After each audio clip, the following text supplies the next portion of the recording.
It takes a village, because for all means for all. Together we'll break down any wall. Linked in love, we won't disarm. We're uniting the grassroots army strong.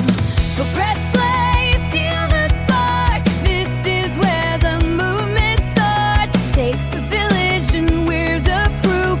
Truth in action, raising the roof. It takes a village. It takes a village. We rise together, louder than fear. One voice from fire, crystal clear. From every banner, every street, unity moves on dancing feet. We rise together, we're strong. A million hearts singing one song.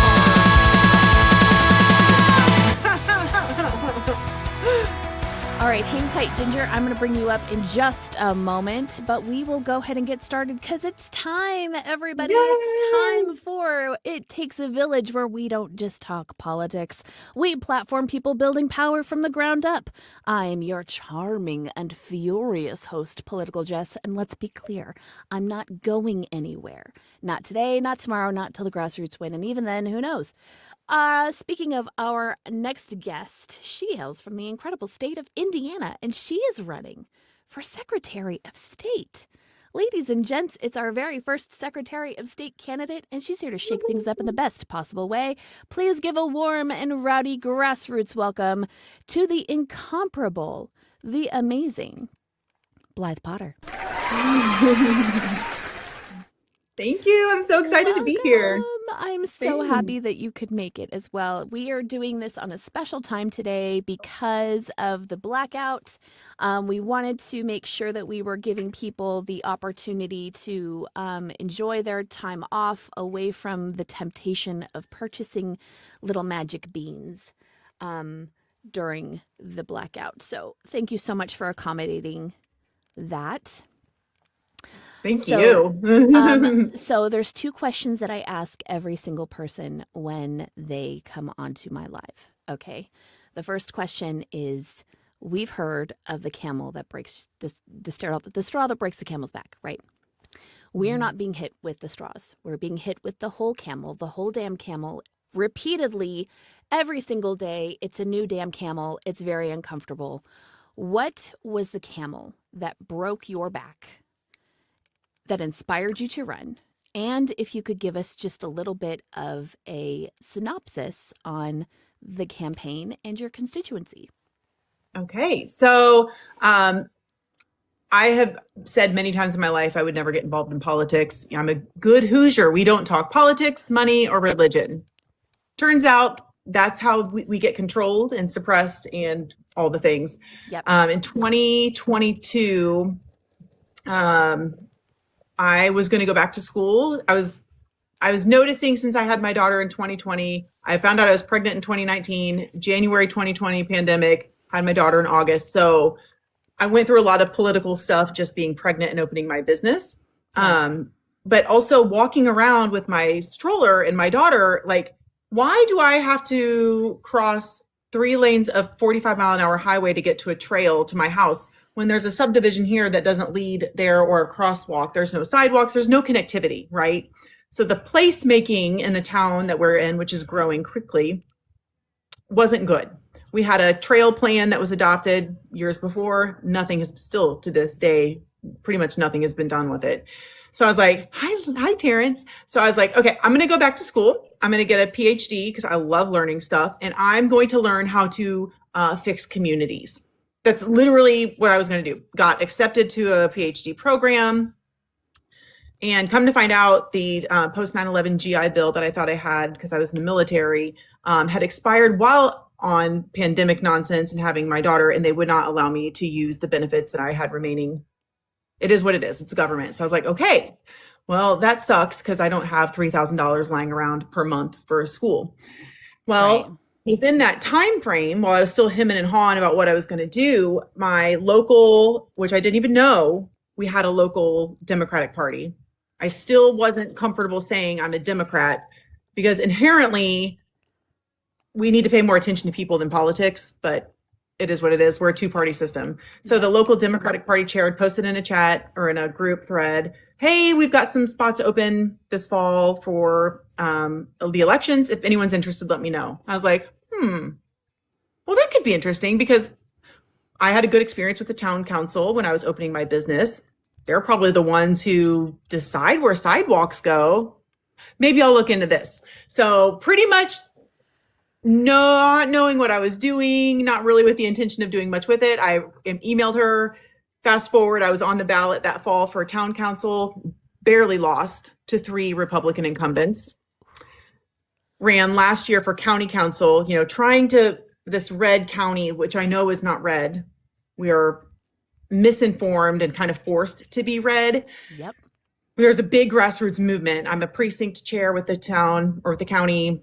And we're trying to, we need to fix this place, right? We have the lowest tax rates, but also some of the worst quality of life. And right now our roads in this county will not be fixed until 2080 something with the rate we're going. That's how bad it is. Oh man. So after last November, a lot of crying, so much crying after the election. Because we knew what was happening, right? We knew Project 2025. We knew this was existential. We knew Donald Trump was bad. We knew this was going to get worse. So my husband and I, again, so many tears. Do we stay here where our children are? My stepdaughters are adults now. My mom is here. His dad was here. He's recently died. My sister-in-law, we have family here. Or do we leave the country to a place where we know we aren't going to have to fight this hard to exist? Right. And I know that I'm saying that from a maybe once upon a time middle-class white family in suburbia, basically. We're rural, but we're also getting into suburbia. And we were like, we're going to do this one more time. We're going to give it one more go. 2026, we're going to run for something. And I started to look at what was open for next year. And my previous campaign manager had mentioned once being Secretary of State. And I was like, oh, no way I'm going to do a statewide race. No way. But the Secretary of State oversees the elections.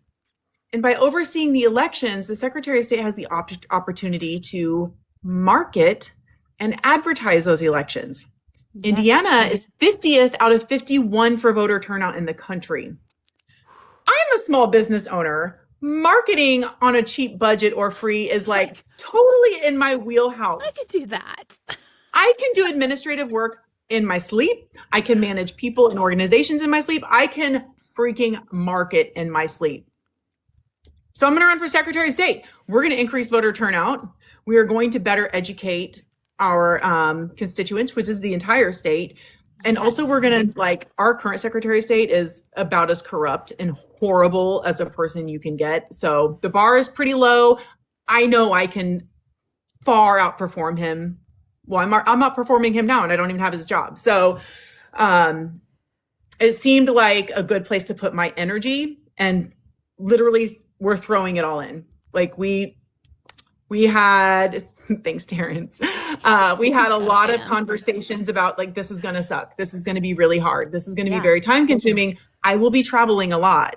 Are you sure you want to do this? To my husband. He's like, yeah, we got to do it. So we're doing it. What's funny is that exact conversation, do we stay or do we go, happened so many kitchen tables. It's still happening. It's still happening. It's crazy to me that we are here this time. It is. It does. It's so scary. Yeah. There's just so much uncertainty, and it's not like we are living in a place where we have any sort of consistency, coming from our government. It changes on a whim. If he's had a bad day, tariffs. It's crazy. So let me ask you another question that I ask every single candidate when they come onto my show. And this one is very important. And I would like to invite you to be as candid as humanly possible. Okay. Many voters, especially young voters, working class and marginalized communities, feel betrayed by candidates who run on bold progressive platforms, but quickly compromise or abandon those values once they're elected. So if you win this seat, and you will win this seat because we manifest that shit around here, how will you ensure that your actions match your promises, especially when pressured by party leadership, corporate donors, or political expediency? What is your plan to stay rooted in the grassroots movements that got you here? That is a good question. And honestly, it should be a concern. We historically have very few leaders, elected or appointed, who have been able to stand on their platform and their values and their morals and ethics and do what they say they're going to do. We saw it with Joe Biden, and I hear you. He's not perfect. We saw it with Obama. Why didn't we codify Roe versus Wade? I mean, there are so many things that could have. Yeah. And, we can justify it however we want. But anyone listening, anyone watching, the most important thing to me is I don't give 2 loads of steaming poo what people think of me. Mm-hmm. I was not born to be a politician. I am not going to be a career politician. I am not out to win the approval of a party leadership, any person or entity. I am out to win the approval of Hoosiers and to do what we know that needs to be done. I have seen bad policy. I have been the victim of bad policy and bad leadership. And I want to be held accountable. If I am dropping the ball, or if you think something isn't happening, I hope people will reach out to me and say something, and we can have a conversation as to maybe this is taking longer than it should have or whatever. But I think what's unique about me as a candidate is I've already confronted my elected officials in person, face to face, many times. Mm-hmm. On any occasion I get. I've confronted leadership to my own detriment, which anyone in Indiana has seen. I'm not their favorite sometimes. So I'm okay with having the unpopular opinion. And I know what needs to change. So I am going to do it. And I hope that I can rebuild trust, not just in me as a candidate and as an elected official, but just in the system as well, and lead by example. I think that's really important. There's so many times where we're fed a bunch of lip service, like we're given all of the promises and the hope, and it's served up on a platter and people feel good. And then, time goes on and it's not as easy as they thought it would be. So they just stop answering their phone when their constituents call. They stop holding town halls. Like, these are the things that I live in rural North Texas. Mm-hmm. I have never seen my congressional representative ever.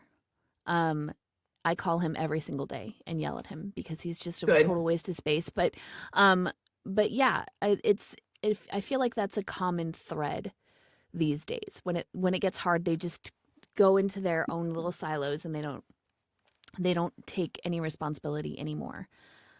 Yeah, it'll be unique because being in the state house with our current AG and governor and lieutenant governor, if he's still there when I'm elected, I can just go knock on their door and be a pain in their butt. I may not be able to affect policy, but I can poke the bears. I can poke the Senate. I can poke the House. I can poke the governor. And you bet I will. Yep. Now, I'm not going to go in there and be aggressive or violent about it. Oh, sure. But that's the mission, right? We have to change this. Yeah, I love that. Terrence, thank you so much for popping up onto the live. Hey, Marcus, how's it going? Do you have a question for our guest today? And you can unmute your microphone, by the way. I've met Terrence before. I want to give him a big hug. Yeah, he seems like he is a big fan. He likes you a lot. He's told me. I want you to explain to the people that's watching from Indiana the difference between you running and Bo By running. Okay. Terrence is just jumping right in there. Right in there. Yeah, there are so many differences between Bo and I. And I don't inherently think this is a bad thing. Backtracking a little bit, it's pretty palpable. Our party's divided, right? There's probably different pockets of more than just two sides, but there's the more progressive, there's the more progressive, like, can we just like start acting like the other developed countries side, which I feel like I belong to. And the other side is more like, that's a little uncomfortable. Can we just do what we usually do and see if it works? And it doesn't. I am the unprecedented, uncomfortable. We got to do something different because we're in a crisis candidate, and it appears, to the best of my knowledge, that Bo is not. I have leadership experience, not just in the military. I was deployed to Iraq, but I've also managed a small business. I've started a small business, which is no small feat. The Secretary of State's office oversees the LLCs, the business side of getting your business started in Indiana. So I have end user experience of that. And with administrative work, it should be a boring administrative job. It's not being done well now. I know I can do a better job. I also know I have a lot to learn. And again, I hold myself accountable.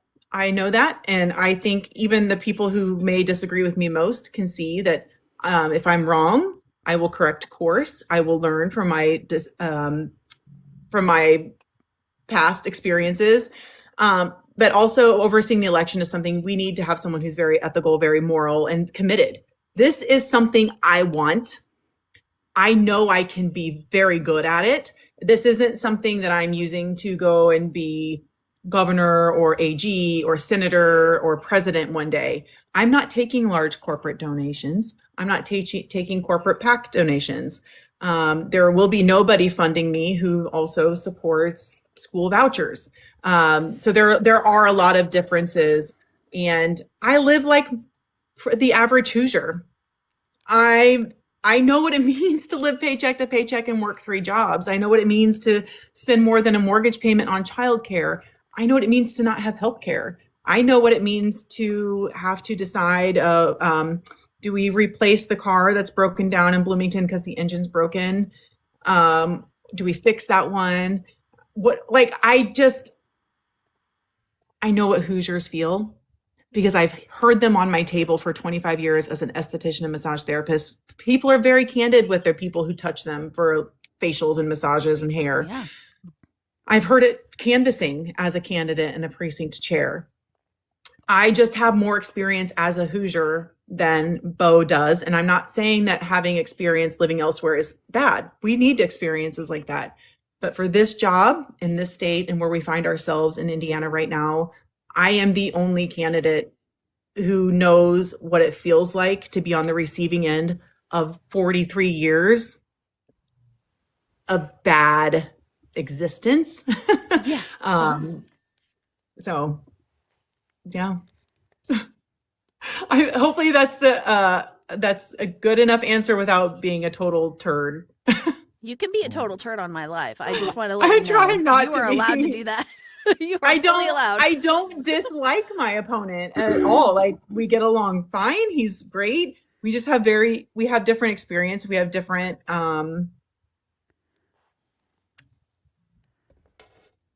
there is no more Hoosier in this race on any party than me right now. It feels like you guys have like a different idea of what Indiana needs. And it just feels like you have a better grasp of what the people of Indiana need versus what. I'm assuming he's a Republican. No, he's a Democrat. Oh, is he? So you have a primary. Okay, when is your primary? June 6th. It's actually significantly worse than that, Jess. Okay, tell me. It's not just a primary. His dad was a Secretary of State, the governor, and a senator. Mm-hmm. And so was his grandfather. So because of the name and the legacy, it is assumed that this is the way that we should go as a state and as a party. But I say that with a giant asterisk because in 2016, his dad did run for Senate and he did not win. Hoosiers did not pick that option. in 2016. I do not believe they will do the same, or I don't believe they're going to change their minds in 2026. So. Well, you're the reason why I'm becoming a delegate, so I can fight for you. Thank you. I love you so much. I hope you, I see so many names, Casey and Terrence. I hope you all know how much you mean to me. What is your plan to fight and prosecute people over voter manipulation? Marcus, I followed the race yesterday. Do you mean the gerrymandering that was happening with Nashville? I may be missing something. And just a reminder, too, that some of these subjects, Marcus knows this for sure, some of these subjects could be very sensitive for a TikTok audience. We love the TikTok shop. We absolutely love the TikTok shop. So I love to buy stuff. Black Friday, Cyber Monday. The TikTok shop. So, Marcus, if we could just phrase that in a way that would not be... I'll use TikTok language, don't worry. Thank you so much. Terrence, did you have any other questions that you wanted to ask? You can drop me, Jess. You're amazing. Thank you so much for coming up and thank you. I appreciate you. I appreciate you too, bro.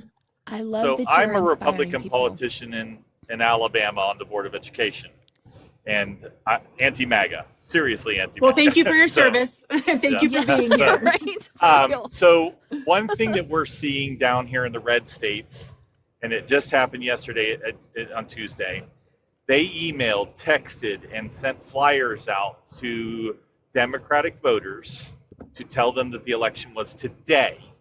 Now, the problem is this has been linked back to now an IP that is involved with Heritage Foundation, and it's outside of our state. And we just asked, I was one of them that sent down to our Secretary of State, since you control the politicians in your state, and he seems to want, because he's MAGA, he seems to want to care nothing about doing anything about it in our state. And I've heard from a good friend of mine, Glenn, is the mayor of Knoxville, and he said, I don't think they're going to do anything. We'll end up having to sue, and we'll have to sue and sue some more, because he's like me, a Republican that's anti-MAGA. That's an excellent question. I'm glad you mentioned that. I'm going to backtrack a little bit because something similar happened in Indiana last year, and I was livid about it. Governor Braun sent out a mass text to Republicans saying that you better vote for Donald Trump because we know how you vote, which is totally false.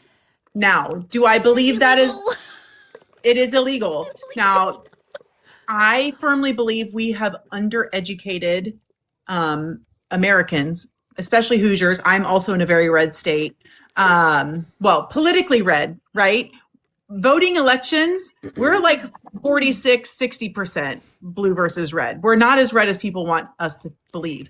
I think it's wrong. I think it's fraudulent. I would absolutely call it out. I would absolutely try to prevent things like that from happening. But that's part of my platform. Secretary of State. Quick question. Mm-hmm. So here, and just like Tennessee, our legislation states that the Secretary of State makes the call on whether or not to redo the election. Would you redo elections, or would you then go back to the closest person that ran beyond the person who was caught for what they did? That is a good question. We could also add to that, maybe make it situational. Maybe if that's the case, like, all right, they want the election to be today, we're going to do it today too.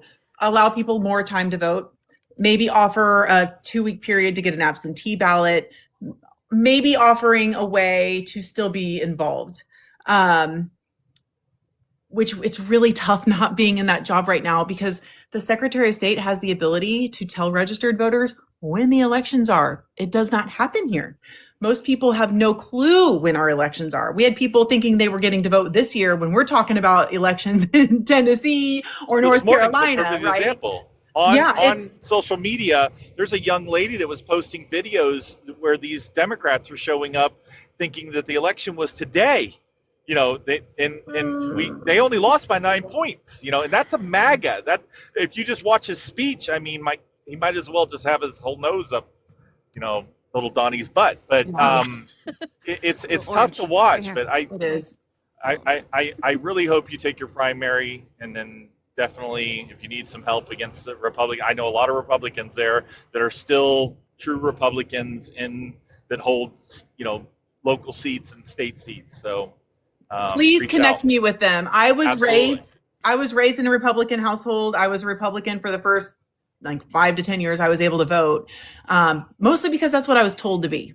Right. We're gonna But have I to agree lose with for you. over a decade for a while Yeah. to get this back to where get the special interest groups that need to be gone from our party. Like I was out in Los Angeles and I started a little grassroots movement. I'm not trying to sell T-shirts. I told people go buy their own T-shirts, go get their own banners. You make one for like $10 at Kinko's or whatever. And I drove past coming from Las Vegas after I spent Thanksgiving in Las Vegas, and I drove past a little town called Baker, and right out there on the highway there was a sign that said, Republican, not MAGA, get out, we want our party back. Nice. I love that. Well, and we need more of that. And we need to open the door for enlightened Republicans. And I think what we really need to do, and we're not going to fix this on this live, but we need to be able to get to the point with all political parties where we have a baseline that human rights are non-negotiable and fundamental rights are non-negotiable. And we're in a very unique position going into 2026 to get candidates like myself and like you, Marcus, involved in politics that say, you know what, I may disagree with this for my body or my family or my health or my future, but I don't get to make that decision for someone else. Yeah, I only right? have 5 months for my primary, and I have a MAGA that they're running against me. But he doesn't. I mean, my first election, I won 97% of the vote against one Republican and one Democrat, because the way that our system works here, you can run multiple Republicans. So for Board of Education. And then my second race, I ran against a lady who had run for multiple different types. She just wanted to be a politician so bad. Yeah. And her husband passed away the week of the election, and she used that sympathy vote, and she got 21% of the vote. But, like when we were polling going into the race before he passed away on a friend's lawn, and they went around saying his last wish was for her to win the election, she was only polling in at like 90. I was polling in at 93%. She was polling in at 7%. But, I don't think the MAGA guy has much of a chance against me, but I know how tough the primaries are. And I've watched it happen to others. And right now, we're primarying a non-MAGA, former Navy SEAL here against a MAGA to replace Tommy Tuberville's seat, because all that's happening is they ran him for Senate, they're running him for governor, he'll be governor for 2 years, and then they're running him for vice president. He's going to be on the ticket. I'm sure you've probably heard that. 2028, it'll be a Vance Tuberville ticket most likely.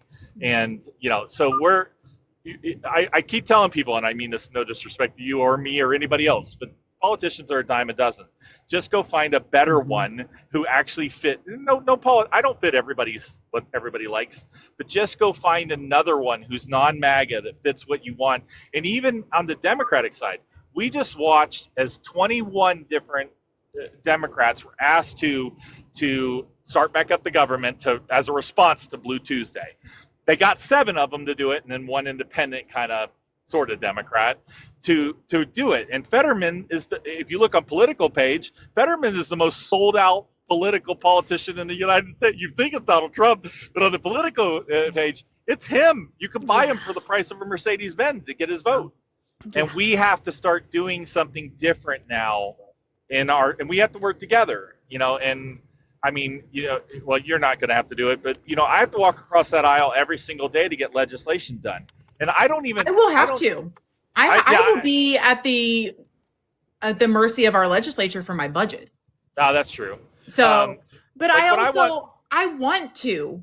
We need to be able to fix this together, because this is terrible. Yes, we have lost community. We have lost trust. I've lost friends. I've lost family. I've lost clients. I mean, that affects every realm of our lives. And we're mostly mad about like 1% of the issues when you literally have the 1% of the wealthy millionaires and billionaires controlling all of this. The money is the problem. It's not trans people. It's not the 1%ers It's at all. not trans people, and it's not abortions. Sorry, it's none of that. And it's not even Republicans versus Democrats anymore. It's the wealthy versus the middle class and the non-wealthy, but also that wealthy group has convinced so much of the people who just don't understand why they're in such bad shape that they got to blame. I say this a lot about MAGA. I tell people, give up on MAGA. Focus on the Republicans like me. I was one of the 10.8 million Republicans that voted for Obama because I'm an old school Republican. I love a constitutional lawyer. And besides that, he was the best spoken president we had since Ronald Reagan. I mean, Absolutely. He was just phenomenal at public speaking, and he reached and resonated with everyone. And the thing that has to happen now is we have to come back to that again. I'm not going to say you could ever convince a MAGA, like you're going to be going into communities that are going to be predominantly Republican. You have to reach out to them again in a way that they understand. The reason why Uncle Joe doesn't have health care, it's that Republican over there. It's that MAGA over there. The reason why your Aunt Sally her kids can't afford to pay for, their food at school anymore, it's that MAGA over there. I do that too. And it's tough. It's a tough thing. But welcome to politics. Yeah, it is tough. And that's part of grassroots, right? We are re-educating our electorate. We're starting to have these conversations and doing the door knocking and all the things. So yeah. Well, I wish you so much luck. Thank you. I appreciate you. I followed you. Send me a message. I'll be happy to hook you up with non-MAGA Republicans that understand that we have to lose for a while. It happened in the 50s, 60s, and 70s when groups like Christian nationalists used to be in the Democratic Party. You have to lose for a while to get rid of these people. And my party, it should be very easy to beat us because now we're split up in almost 5 factions now that, the Heritage Foundation is split into 2 things now. Yeah. It's the MAGAs, it's the Moms for Liberty, it's the Heritage Foundation, it's Turning Point. Mm-hmm. Ugh. Gross. Just gross. Yeah. And that's the way our legislation works here. Board of Education makes up their own minds at each level independently. So instead of like what happened in Florida where they lost against Heritage Foundation because the state board got to make that decision, our legislation lets each board pick. We've lost now 15 to bringing in Turning Point, Ladies of Liberty, Moms of Liberty, Heritage Foundation. But see, when they show up at my school system, there's 4 Republicans sitting up there. One's MAGA, but he usually tends to go with the other 3 because he doesn't want to look good in the bad in the paper. And then we have 3 Democrats, and we have kept them out based off of security reasons. And then, of course, what they do is they regroup, they come back again, and they want it on the agenda to vote to let them have a classroom at the high schools or the middle schools where they can teach kids after school to indoctrinate them. And look, Republicans campaign better than Democrats, but Democrats govern much better than we do. Okay, but the thing is, we have to watch where we're at because their old Republican way has always been, and MAGA took that to a whole new level. Think 12 years ahead. Think like like you're playing chess all the time. Now what is happening is they're thinking 12 years ahead for these students that are 8 years old, 7 years old, 10 years old. They're thinking 12 years ahead because they want to indoctrinate them. And we have to fight back now before we end up like 1940s Germany. Yep. Yeah, we're already. I totally agree. Now, Jess, you can drop me down. Let somebody else come up. You're amazing. I will Marcus. message Thank you so you. much. Thank you. You're welcome. Just a reminder, everybody, if you have a question for our guest, please request up. She won't bite, I don't think. Nope. I won't Okay, bite. so let's talk about voting rights and access in Indiana, because this is going to be your thing. Rachel, I'm going to bring you up. That must have been a mistake. When you tap so much and then you accidentally request up. That happens all the time. I do it all the time. Or you try to tap and get the hearts and you hit the wrong thing and then you're like, yes. I just wanted to send hearts. I just wanted to send hearts. I didn't want to go on the panel. Do it, Rachel. We all do it. We literally all do totally. it. No, it's totally fine. No need to apologize at all. So tell me what specific legislation you would support to expanding early voting, mail-in ballots, and automatic voter registration in Indiana, which is like, and let me give you a little backstory on this. Okay, this question is so very important because I just moved to North Texas from California like a year ago. Okay, right before the election. Not only were the flaming hoops ridiculous in order for me to be able to register to vote here in Texas, but there's no more mail-in ballots. here in Texas. There's no more, like, the polling place is 45 minutes away that we have to drive to. And they keep taking polling locations out. Like, access to being able to vote in Texas is criminal. It is absolutely criminal what they're doing to the people here. I don't know what the temperature is like in Indiana, and you can shed some light on that. But my whole goal is, with every candidate that comes up here, this is a big deal and we need to fix it. So Secretary of State has the power to do that. What you going to do? Well, some of it. So some of it will involve having to have the legislature work with me to, well, first and foremost, I'd like to have us to be able to vote on things. Right now, to put anything on the ballot for Hoosiers to vote on it other than candidates, it has to go through 2 sessions of the legislature. And then it gets, after it's approved twice for 2 years, then it can be voted on. That needs to go away. If we get enough signatures for a petition, we need to be able to put things on there like access to reproductive care or getting rid of straight ticket voting, which we have. What I would like to do first and foremost, other than advertising the elections and making sure people know about it, is making sure that the BMV is sending over voter registration. They actually just made it illegal for the BMV to be required to ask you when you go to change your license if you want to register to vote or update your registration. That's a law. Asking a question about our fundamental right at the BMV where they can register us is now illegal for that to be mandatory. Yeah. So things just, the suppression is ridiculous. Same with the voter locations. They want to take away out of the precincts, make them voting centers, which has its ups and downs, its positives and its negatives. But I think we should be able to have voting locations in every precinct, but you can vote in any precinct in your county.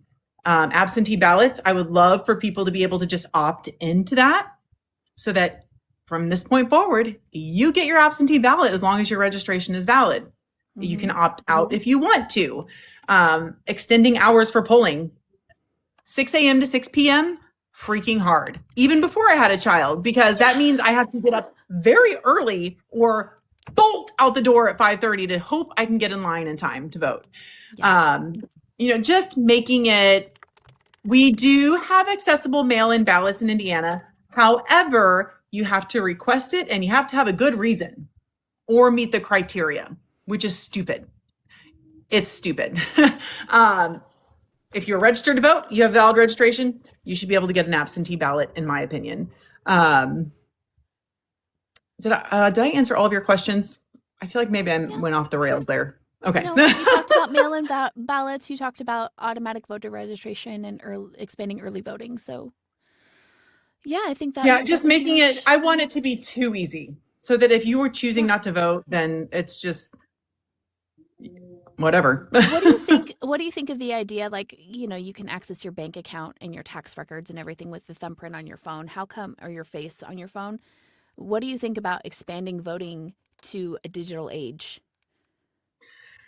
I think it would be good, again, with an asterisk, because now we all have the fear of what we may or may not have happened with Starlink last year and the satellites and blah, blah, blah. That would require more research to see if other places have done it successfully outside of the United States. Mm-hmm. But I don't see why not.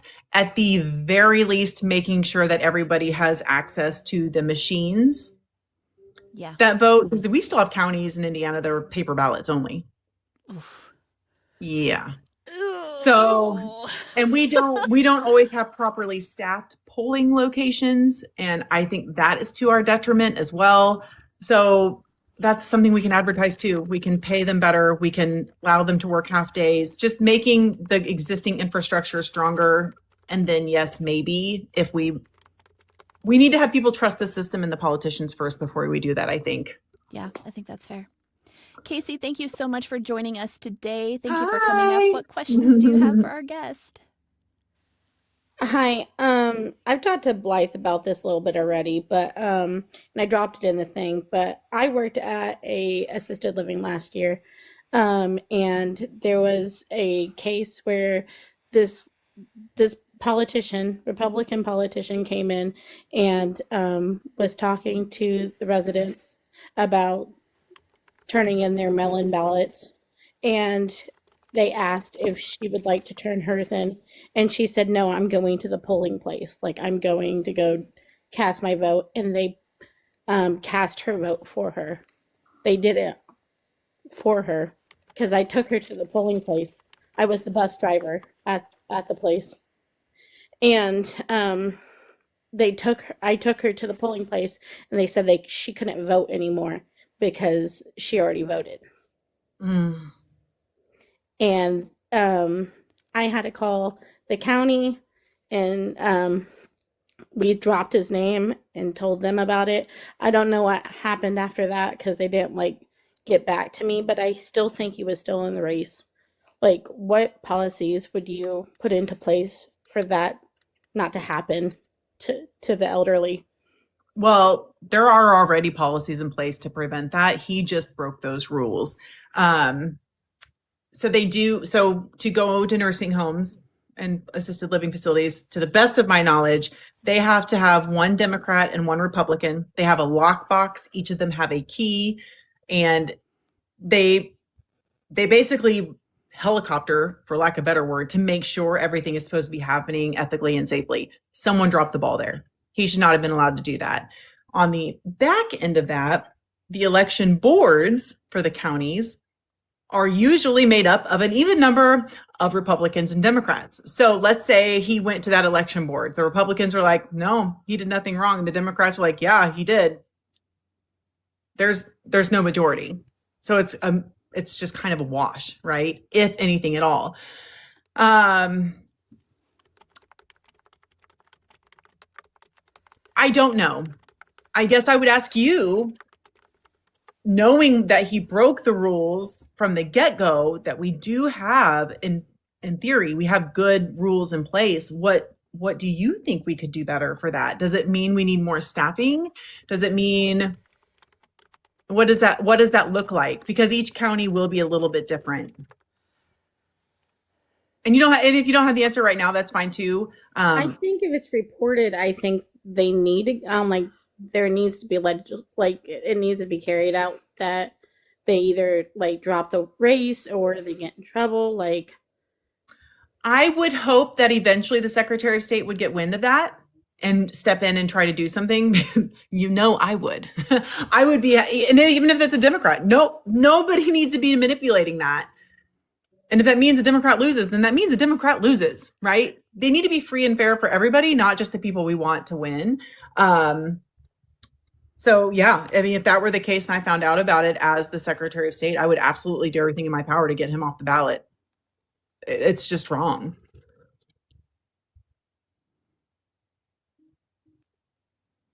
Did you have any other questions? No, I felt very bad for that lady, and she we both cried on that bus. So I believe it, and she was taken advantage of. Yeah. And we already have little trust in our elected officials and the policy and the way things are. That didn't help.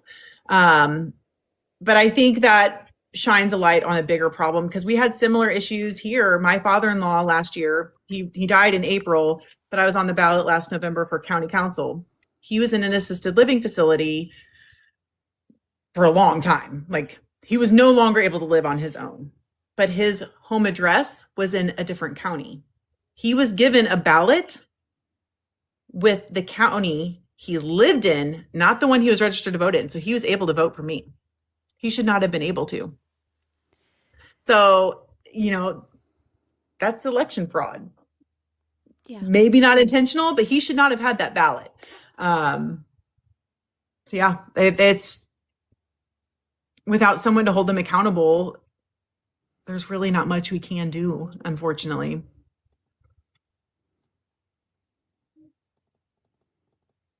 But if it were me, I would go all in with it. Oh yeah, you'd flip the table over. Oh yeah, that is table worthy. Yes. Table flipping material right there. If there was a table to flip, I would have flipped it. So I believe it. But we need to keep telling these stories, and maybe if you do that again next year, which thank you for volunteering to do that, Yeah, it's huge. maybe talk with these facilities beforehand and remind them candidates are not allowed to help with the ballots. We are literally not, like, it is illegal for candidates to, that is persuasion. It's just wrong. It's electioneering. I believe he was going room to room too. Like I don't know if they were, so some of the residents don't like get out of the rooms or whatever. It's their choice whether they want to or whatever. And I think he visited her in her room, which So sketchy. yeah. That's so sketchy. Yeah. Yikes. Yikes. We have a lot of work to do, folks. We do. We have a lot We of do. work to do. And it's the We moms do. that are going to step in and do it. I mean, like, Yeah. naturally, I feel like, Yeah. The women will be the ones taking care of this and saving it. yeah. Yeah. I fully agree with that. Did you have any other questions, Casey? Nope, I'm good. Thank you. Thank you. It's I good to talk to appreciate you so much. Thank you so much for popping up.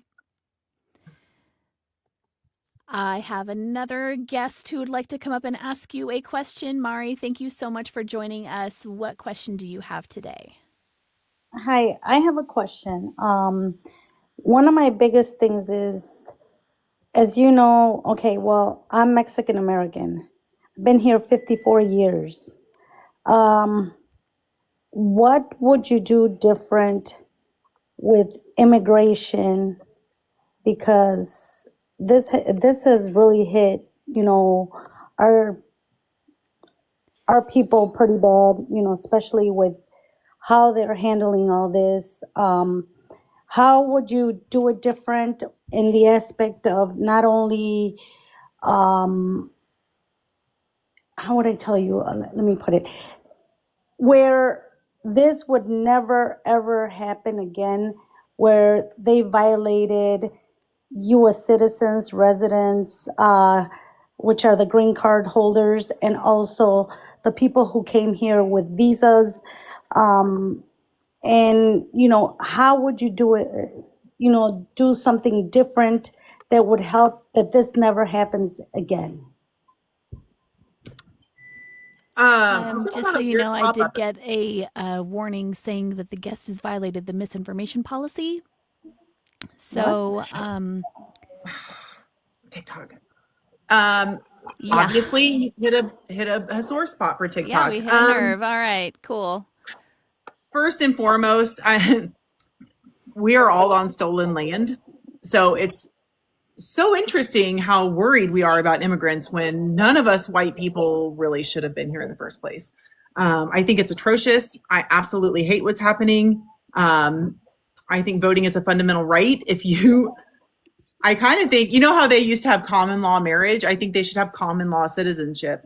If you are law abiding and tax paying and part of your community and your state for, let's be generous, 5 years, then you should be a resident, in my opinion, because you are part of that fabric. I hate it for you. I hate it for you so much. And I don't have a good answer, mostly because I'm not in control of anything right now. But I believe that you should have the same fundamental rights and human rights as I do. I know. And that's, I think that there's where, I'm pretty sickened by this. And I don't, I've been here 54 years. I came here when I was 2 years old. I didn't come here legally. My parents brought us here for a better life and better opportunities. We came to Arizona, but we were there just 3 days. My dad was already here because, he used to come in and he was a bracero. Years, I think when he was 18 years old, and then he came, and he landed in Chicago, and we were the first Hispanic, Latino, whatever you want to call us, family in the suburbs of Chicago. And my parents have never gotten any type of help from the government. They raised 4 girls, 1 boy that was born here. because we were 4 kids. And, they've always paid taxes. They didn't have any education. And I'm amazed at what they did because they bought their house, they paid it off, cars, everything on their own. They came here to work. They didn't come here to, stretch a hand and say, hey, hand me something. We never got any of that, which is fine, because I think that everybody should work. And I'm not talking only us, but, the whole entire United States should be working. And, I live in Missouri now because I moved from Chicago, and all my family lives over there. My children are U.S. citizens born here. My grandchildren are U.S. citizens. And I see a lot of people that are not people that look like me with signs that say, I'm homeless, I'm hungry, and there's where I'm like, wait a minute, we are not doing anything wrong. And I'm not saying that we're perfect. I'm sure there's people who are criminal, but it's a very low percentage. And there's where I say, he blames everything on the immigrants. Not even the medical, a lot of these people get. I got married to my husband 13 years ago. I put his documents in and everything. And can you believe it's taken so long? First, it was because of the pandemic, then because this. We changed lawyers. He got his working permit. My kids are his stepkids, but he raised them. They were young. And, the sad part about it again, too, here, he's scared because he says, I'm only a visa worker, I hold a visa worker's permit. And I'm scared. I'm not scared if they would send me to my country. I'm scared for what they're doing to us, So that's the hardest part, even me, if I were to be picked up for whatever reasons, I'm not worried about that. I'm worried about what they're going to do with us. Yeah, I am too. I am too. We have so many of our immigrant siblings who have literally just disappeared. And if they haven't disappeared, they're not being treated well. No, I've had people, because I help my community. And I've always helped in Chicago. Now here in Missouri, I help them. And they always tell me, how can you help me, if I were to be detained? And I said, look, I can't help you. This is a total different type of immigration, the way they're doing everything. And I said, and I'm at risk, and I'm not about to put myself at risk. Yeah. I had a couple people that I know that have called me. They've been deported. They've been here for 35 years, hardworking people. And one of the guys told me that they literally give them Subway sandwiches that are frozen. I mean, you're talking rock frozen. And whoever gets one, gets one. If you don't get one, it's too bad, And so many people are sick in there. You have to, either stand up or sit down, sleep. You can't even go to the bathroom because, there's like hundreds of people in a place where it's so small that it's supposed to be capacitated for about 70, 80 people. Yeah. And you can't even go to the bathroom. Do you know how awful that is to go to the bathroom?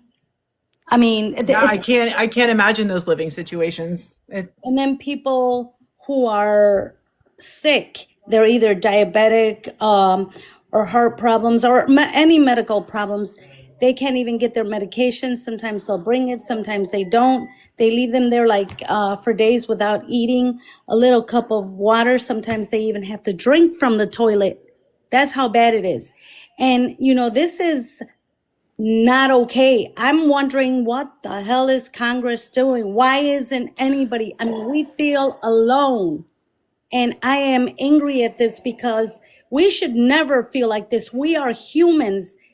We shouldn't be treated like this, like literally, I know somebody that he was a very healthy man, and his wife showed me pictures of him. I literally cried.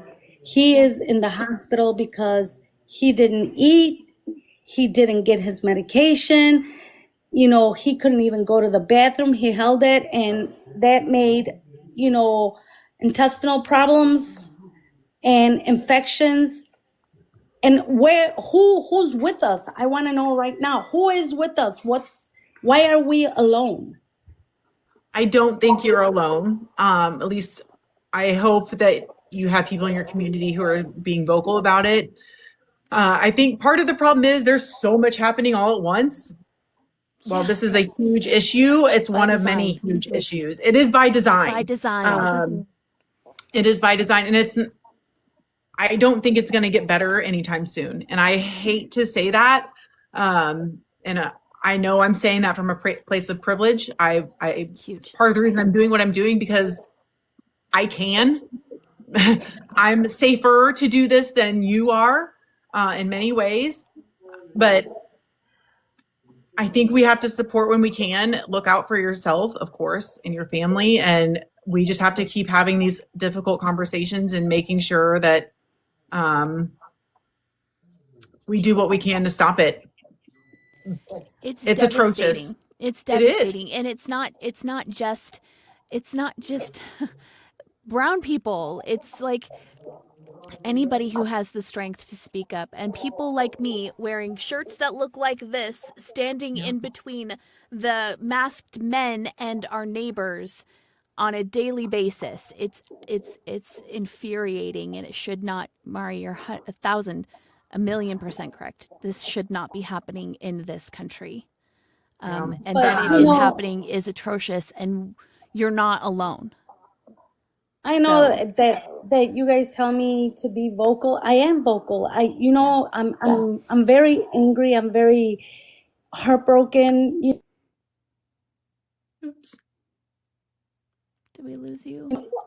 I see what my people are going through, and you can't help but to feel helpless and angry, and that's why sometimes I don't want to talk about this, because I get very emotional, and it's just too much to have to carry. And sometimes because I'm the type of person that I'll do anything for. It doesn't matter what color you are, where you come from. I see you as a human, that's all. And right now, because I can't help my people, that's what I'm hurting. Well, but doing this and speaking in this capacity is helping your people. And I think all of your emotions are valid, and it's going to be a roller coaster. And again, I know I cannot put myself in your position like you are. Yeah, well, but I mean, there are so many people fighting for you. I don't think the algorithm is showing it to you, but just remember, when we're doing our No Kings protests and things, a big part of that is also to protect our immigrant community. You are on the right side of this. We are trying. I promise you, we are trying. Immigrants make America great, full stop. They make America. Literally make America. Without immigrants, we don't have a country. So yeah. I've been working since I was 14 years old. I'm going to be 56 December 12th. And, when I was young, I did everything because my parents taught us how to work. But, just because we have documents and we're here legally, they've always told us that doesn't matter. Yeah. What matters is, your heart, who you are, and your values, and the respect to the humanity. And that's who I am. But I feel that right now I can't do much for my people, because right now I have a friend. She's a very good friend. She's got 3 kids here, and she's going to court tomorrow to Kansas City. And she told me, do you think you could accompany me? And I said, I'm sorry, I can't. I said, you need to find somebody that can accompany you that does not look like me. And I said, I can't put myself at risk. And I hate that. It's this horrible feeling that I have in my heart that, I can't even accompany somebody to a court, because of what's going on. It's sickening. And I think, about my children. I think about my grandchildren look more white because, the mother, my daughter-in-law, she's American. She's white, American.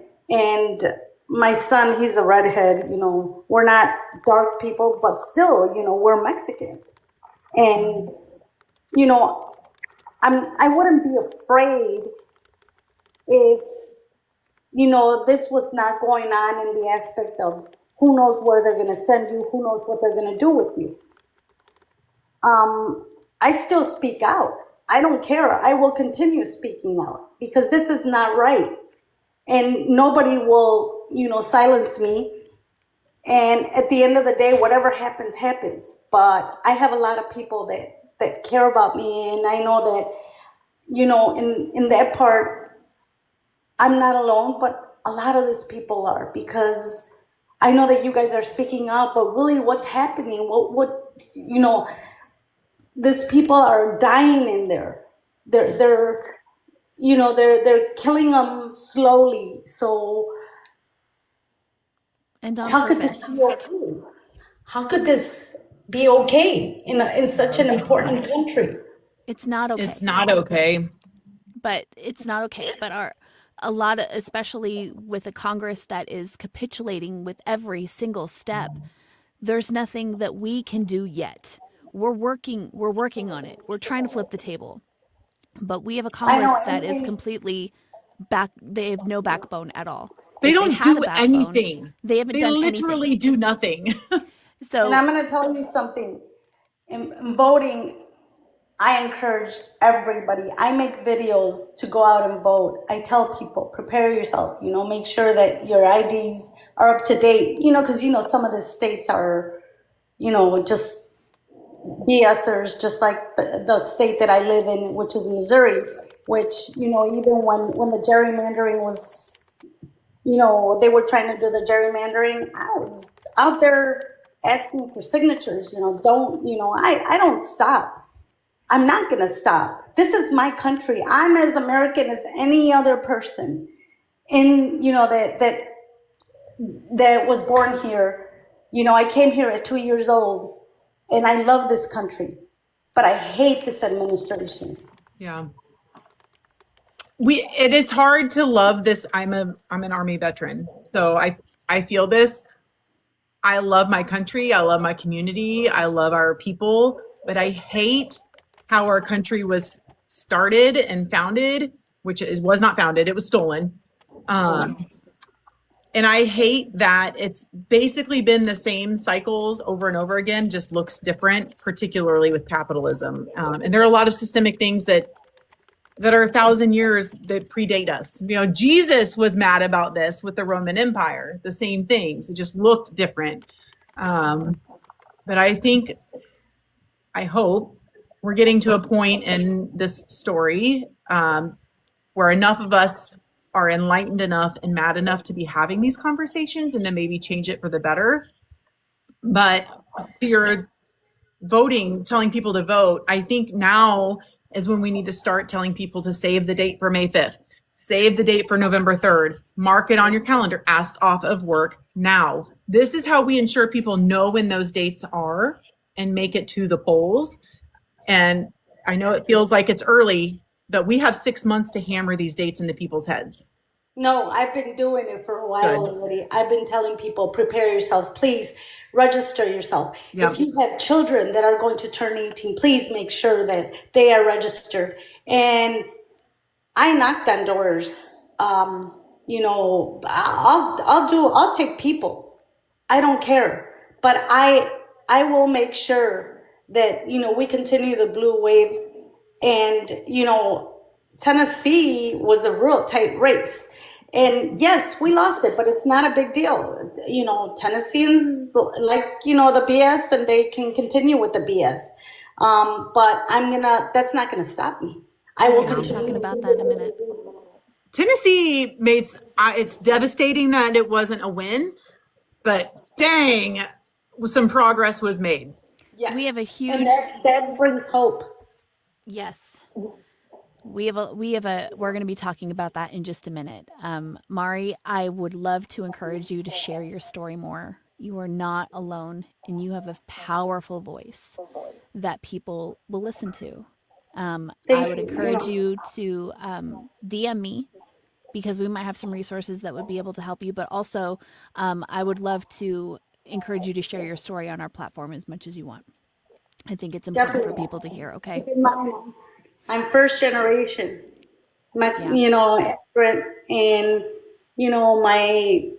I'm a very vocal person. I do not stay quiet. When people that I know say, they start with racist stuff or talking about what a wonderful job this orange thing has done, I shut them up real quick. I don't stay quiet, and I'll never stay quiet, because what's right is right. And one of the biggest things is, I don't need to disrespect you, but I do need to let you know, where you're wrong. And if I'm wrong, tell me where I'm wrong, because I will debate you on that. And especially in this times that this man, all he's doing is destroying America. What for decades, what this, presidents have been doing, and, this man, in less than a year, he has destroyed. How could you even look at him as somebody wonderful? Yeah. You got to be really dumb. Just brainwashed. That one brain cell works really, really, really hard. Yeah. Smooth brains. That's what I say. There's no ridges. I just None. Even what they're saying now, that you can only have one nationality. I said, what the hell is that all about? That's not, no. They also said to drink bleach, though. So, I mean, Exactly. yeah. But remember, some people did. Yeah. And there's where you gotta use your brain. That's why I always tell, your brain is the machine of your whole body. And what your brain does and says, it brings it to your heart. That's why your brain is above your heart, because I think you got to think with your brain in order to have a functional heart that is good and caring, or that is bad and rotten. Yeah. But yeah, I'm going to continue. I mean, I make videos and I will say what I need to say. So trust me, if I have to speak out, I'll speak out, because this is not right. This is not the America that I love. This is not the America that I came to live in for a better life. Right now, it's a nightmare. And everybody tells me, people call me from Mexico and they're like, I'm over here, I was picked up in October, but that I just got here yesterday. And it's like, they have them everywhere. Why? I have no idea. Why don't you just send them home? There's my friend's husband, he's from Guatemala. He's been there since May, and he just got home the day before yesterday. So they didn't even know where he was. That's crazy. It's crazy. It's insane. Yeah. That's why I tell people I wish I could help you guys more, but I can't. But at the same time, I'm vocal. I will continue making my videos, and I always ask God to take care of me, because I'm doing what's right for the people, and I'm trying to help my people. And also I thank God we have wonderful, American people like you guys, that are white. They have really reached out to my family and said, if there's anything you need, we're here. So not everybody is bad. We're right beside you, sister. We're right beside you. Thank you. And thank you for letting me speak, and God bless you, and God bless America. Thank you for sharing your Amen to story. that. Thank you so much, Mari. You're welcome anytime. Okay. That was super heartfelt. Mari, thank you so much for sharing your story and how incredibly important it is. And it's really hard. Like, you're a candidate. I talk to the candidates about this all the time. Like, you're a candidate, right? A lot of people are single issue voters, like abortion, AB, women's rights, LGBTQ rights. All these things are so very important, and we put ourselves into these neat little baskets of things that really matter to us. But as a candidate, you have to be in every single basket, right? So it's really difficult for us, to keep everything straight. We're not trying to run for office, but you are. So how do you do that? How do you keep everything straight? How do you stay passionately focused about every single atrocity? Because that's what they are these days. Well, I don't. I don't keep everything straight. And if it looks like I do, I'm faking it. Because it is hard. The mental toll that this takes, not just because I'm a candidate, but because I'm not Mari, I'm not an immigrant. But as a woman, as a female in a red community with people who disagree with me, I've been doxxed, I've been threatened, my family's been, we've all been through that. And it is hard, and I don't always keep it straight. And there are moments where I have to talk to myself okay, are we still doing this? I try to remember that this is a roller coaster. The highs are high and they're amazing, and I celebrate. But even in those moments where I'm like, this is so amazing, we got this, I have to remind myself, embrace this, feel gratitude. Remember this when you're at the bottom and the lows are low and you're asking yourself, do I really want to stay here? Do I really want to keep doing this? Is this really worth my XYZ? And it is, it's worth it. Yeah. We have been told as a people, our country is so good and our life is so good and everything is fine and this is great. We haven't been told that it's okay to recognize that there are flaws in the system. There are flaws in ourselves. There are flaws in XYZ, and it sucks. Yeah. There's not a good answer. There's not a single path out of it. And America's not perfect. Oh my God, nothing and no one is. We were sold as elementary school kids. We were sold a bill of bullshit. Right? Absolutely. And Christopher Columbus was so good. Such a great guy. Oh my God. Oh my God, he's so good. Oh my God. And Christmas celebrates Jesus' birth. Yes. White Jesus. He's the best. White Jesus. No. Yeah. So we know. And I think as we get older, that sheen for some people fades quicker than others. Yeah. The goal is to, eventually get everybody on board to understand what reality is. But that's an uphill battle. That's an uphill battle. I will take a few seconds to plug a book. If you guys have not read The People's History of the United States by Howard Zinn, you should absolutely go read that right now. Right now. It is a very good book. And it does not whitewash history at all in the way that we are used to. So, The Half Has Never Been Told. Have you read that? No. It's good. It's probably nearly identical to The People's History, but it's solely focused on the fact that capitalism was formed with slavery.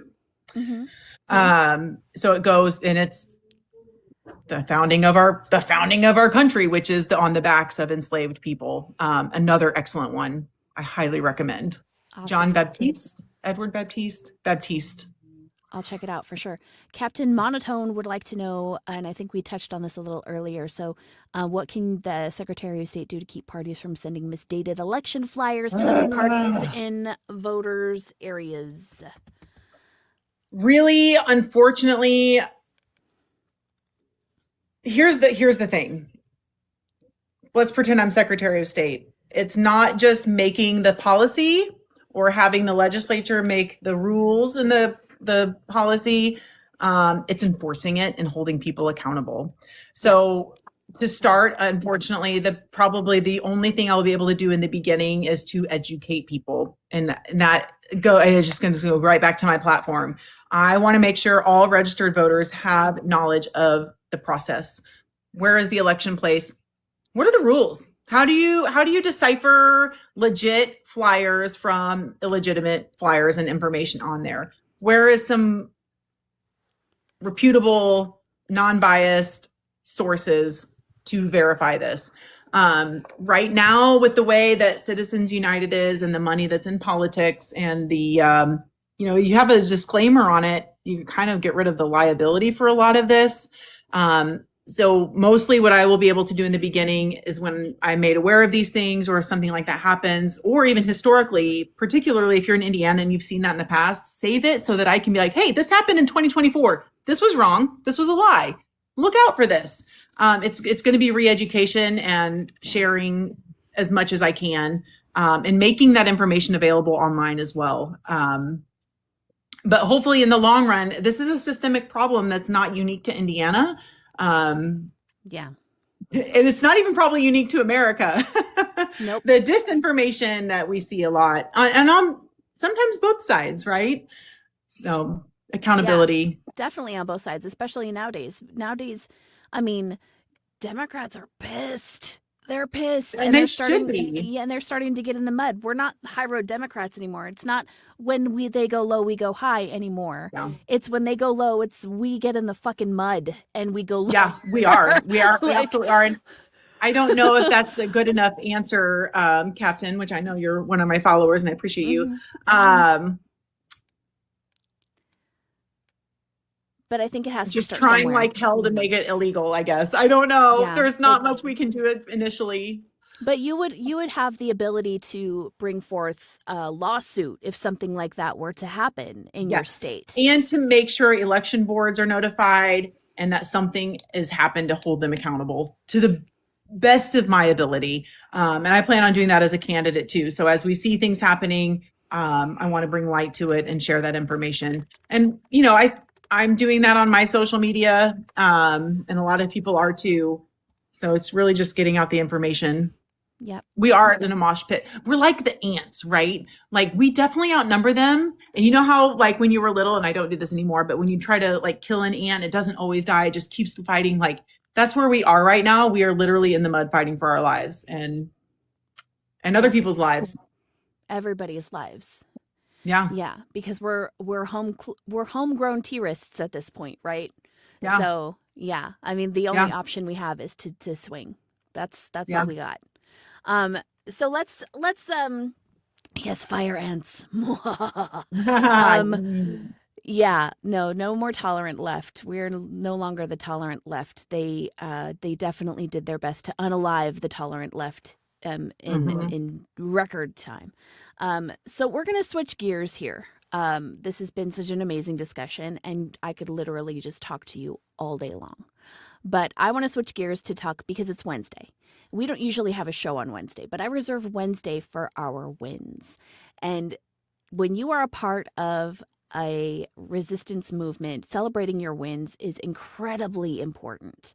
It keeps people motivated. It keeps people looking forward. And it's not all doom and gloom, okay? So I want to switch gears for a minute, and I want to talk about last night, because last night was a win. I know we did not bring home the Golden Cup, okay? We did not. But let's talk about what did happen, okay? I just want to give you guys a little synopsis here. This particular district was 22 points Republican. Very, very, very red. Super safe district, right? And it's not anymore. And gerrymandered to all get out. Yeah. So a lot of the things that Texas is going through with their gerrymandering are mirrored in Tennessee. We have a lot in common here, okay? So the national trend of Democrats we've been overperforming in all of these special elections. But last night in particular, let's go up to the top here. Afton Bain closed a 22-point gap to single digits against Republican Matt Van Epps, though he won. Bain's performance was the best by a Democrat in that district for over 40 years, forcing Republicans to spend millions of dollars from their war chest to protect a safe seat. Okay. That's the first thing. In all 14 counties of the district, Republicans lost ground compared to Trump's 2024 numbers, with rural counties like Perry, Hudson, Humphreys, and I know I'm going to butcher the pronunciation of this county, Chatham, swinging 12 to 15 points leftward. Tennessee race capped a year where Democrats are consistently improving margins in special elections by 16 to 22 points compared to 2024 election results, guys. This is signaling incredibly strong grassroots momentum heading into 2026. Poor MAGA PACs were forced to spend over $1 million in this Tennessee race.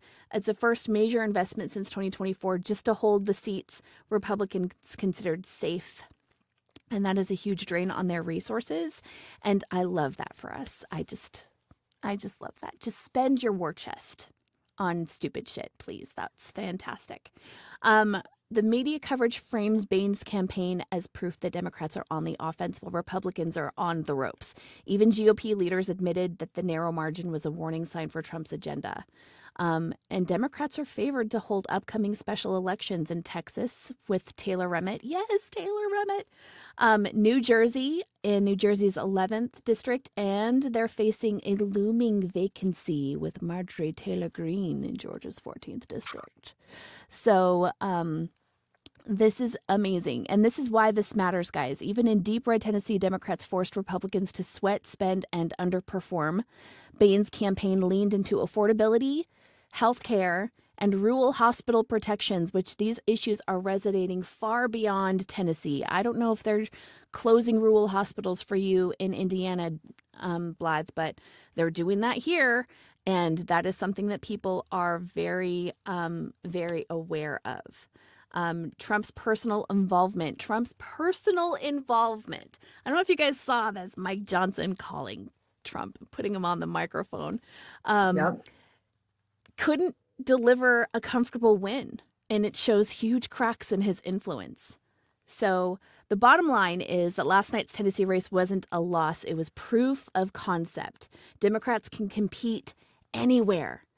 Force Republicans to burn resources and shift the narrative, and that is a win worth celebrating this Wednesday. So I want to add to that because here's what I'm noticing on more of a macro level. And I noticed this the last 2 years as a municipal candidate.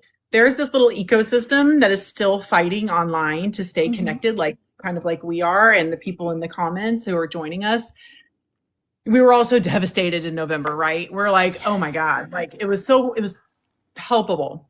Yeah. And then we get to the special elections in Florida and we're all like, yes, let's do this. And then we lost. And it was devastating. But we have continued to persist. And I think it's so important. And we're doing the same after last night. It's a gut punch. It breaks my soul. However, we really made some ground. We've got people across the world paying attention to what's happening and rooting these people on. And I think that is important. We have created a global, certainly a national and local community of support of these candidates.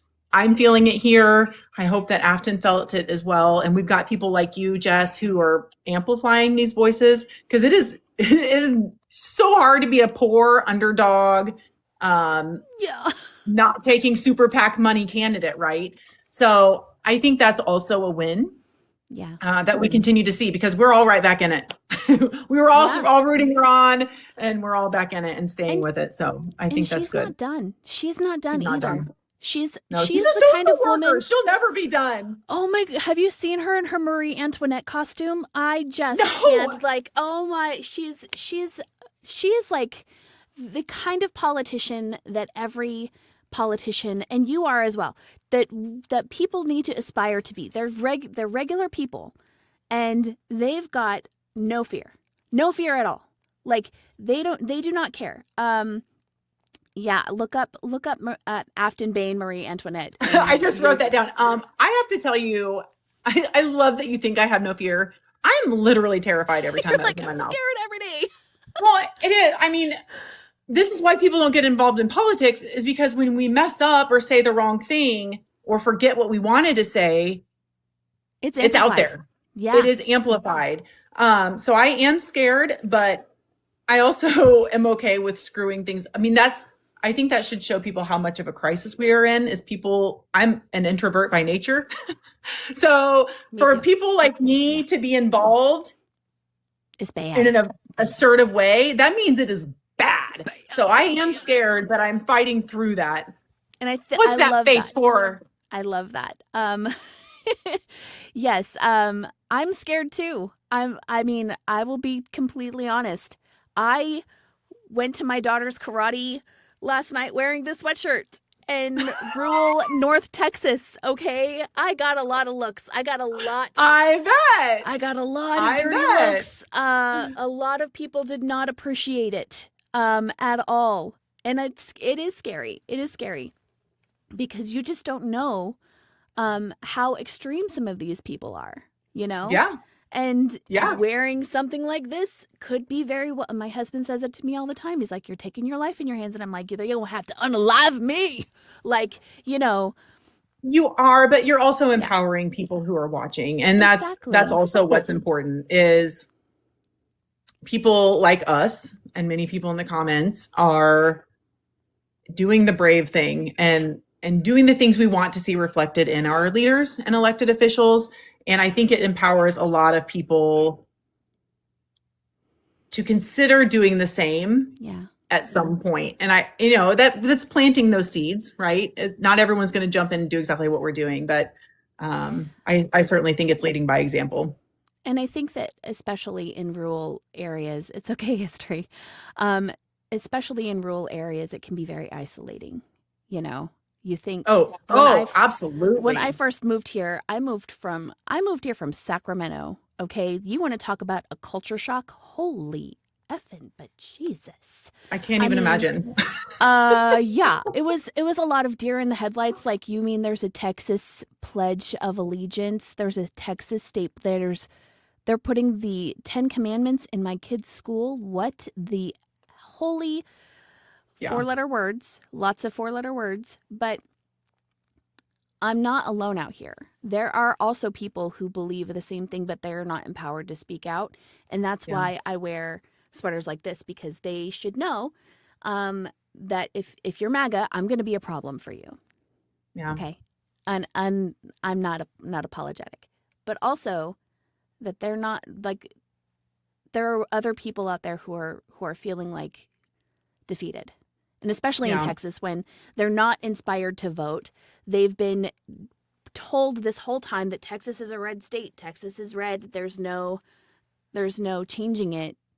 But they're definitely working towards doing that now. They're not believing that anymore. And you know, wearing your voice on your chest definitely helps with that. So, well, and it's such a good perspective too. And I think that's another reason I'm more qualified than my opponents, is I have the perspective of being the one who knows something needs to change and I should probably say something and do something. It's not really that comfortable. Like, we know what it means to live in a rural red community. Yeah. Like, I know what this is like. I've done it my whole life. Right. So. Yeah. Interesting. So yeah, celebrating your wins is very important. There's one more thing about the Tennessee race that I wanted to bring up yesterday that I noticed this morning. So in the 2024 election, it was a general election, of course, presidential election. You're going to have a higher turnout. Turnout for these special elections is usually lower. The numbers for the 2024 election were 250,000 plus people showed up to the polls. In Tennessee? In Tennessee. In that specific district. Last night, 179,634 votes were cast. which Out tells of me 250 registered voters, or 250,000 250,000 showed up last time. Yes. How many Yes. registered voters? Like 500 some odd thousand. I looked that up too, but I don't remember. I have It's no okay. idea. I have I'll no make a idea. note of it. I did not look at that number, which I totally I've been should have. searching for this information, so I'm glad you have it. Yes. So, but that is huge. That means that not only did Democrats inspire more people to get involved, but Republicans didn't show up the way that they did before. Republicans didn't show up. So, that's amazing. That's amazing. It is amazing. That tells me that Democrats are empowered, they're impassioned, they are inspired to act. And Democrats are Republicans are sort of probably questioning their life choices. I would be if I were Republican. But also, it could also be enlightened Republicans, like we were talking to Marcus earlier, or just people in general who don't typically vote because they don't feel like their voice is being heard. Yeah. I think this is showing a trend, even starting in January with Florida's special elections. People are realizing, OMG, I need to do this and I need to be adamant about doing it. So I think this is a really good trend. Yeah. And I'm excited. I didn't realize Texas, Georgia, and New Jersey had other special elections coming up. So yes, this is good. We keep these in people's in the front of their mind. They'll pay attention to next year. I hope that Taylor Remmett in Texas just mops the floor. Same. I'm going to go make sure I follow that account. Yeah, he's great. So we'll go ahead and close things up here. We've been on for about an hour and a half. I've taken up so much of your time. Literally, I could talk to you all day, Blythe. You're just incredible. Same. Amazing. Thank you. Wonderful. I'm so glad that you were able to join us today. Thank you so, so much. We're almost out of time, folks. But before we go, I would like to give everybody the opportunity to get on board with your campaign and help you out with a cup of coffee, a yard sign, whatever you guys can do. So can you tell people how they can get a hold of you? Yes. If you don't already, please follow me on social media, Blythe Potter IN on all the accounts. Following candidates is a form of support. BlythePotter.com is my website. And of course, I know this economy is challenging, but the only way grassroots candidates can compete other than this is also by raising funds. So I definitely I can do so much with $10. You have no idea how much literature or signs or fuel that has. So, and if you can't now earmark me for later, consider it going forward. But engage with content, engage with my content, comment, share, do all the things. Same with other candidates as well who you support, even if you're not in their state. So yes, buy my shirt for Christmas. Listen to this, Casey. Love it. I'm gonna put Casey in charge of my products. Yes. Love it. Love it. Yes, folks, it is very, very, it's a very big deal. And we all know how we feel about big money in politics. Spoiler alert, it's gross. We want candidates who serve the people, not special interests, but that money has to come from somewhere. Campaigns don't run on good vibes alone. So whether it's your wallet, your time, or just hitting that follow button and sharing out the content, every little bit helps. Even a click pushes Blythe's message further across the interwebs. So hey, let's buy Blythe a cup of coffee, would you? Yes. Thank you so much. I appreciate you. Thank you for using your platform to support me. Of course, as always, you're always welcome. You should have the booking link. So if you would like to book again before your primary, feel free to do that. Yes. If you have any questions for us, please let us know. Massive shout out to the content creators showing up today to helping us out. Our mods, to our incredible design wizard and executive producer, the Kayla. And hey guys, just a reminder, follow It Takes a Village. Also, that's our backup account in case, TikTok decides they've had enough of my shit. We will be doing lives from there. So please follow It Takes a Village, okay? That would be amazing. And everything that I said before for Blythe, as far as following, pushing the content, sharing out all the information, that goes for us too. We're a baby endeavor, and we are just kind of getting our feet wet in this thing. We want to make sure that we have as much reach and be able to help as many grassroots candidates as humanly possible. And that takes a huge village. So we need all of you. And we really appreciate it. And we're hustling. We're hustling. Trying to slinging galaxies on TikTok. You're doing great. I appreciate it so much. It is. Thank you. I hope we live long enough to hear that all of our efforts have been noticed. Yes, I think that they will. I'm doing this for my daughter. Same. I'm doing this for my daughter. And even my mom, who's a MAGA Republican, like everyone. This is mine too. We are like 47 out of 50 in the country for quality of life in Indiana. And I know Texas is probably 48 or 49. We're right there with you. You are. And what an interesting space to inhabit. It really is. It really is. I mean, I didn't even know what to do. But I moved here from California. And the second that we made that decision, my daughter immediately had less rights than she had. Yeah. People that live in California right now have more rights than I do. And that's wrong. It's so crazy. Wrong. It is so wrong. So we exist and we fight and we continue on because we have no choice.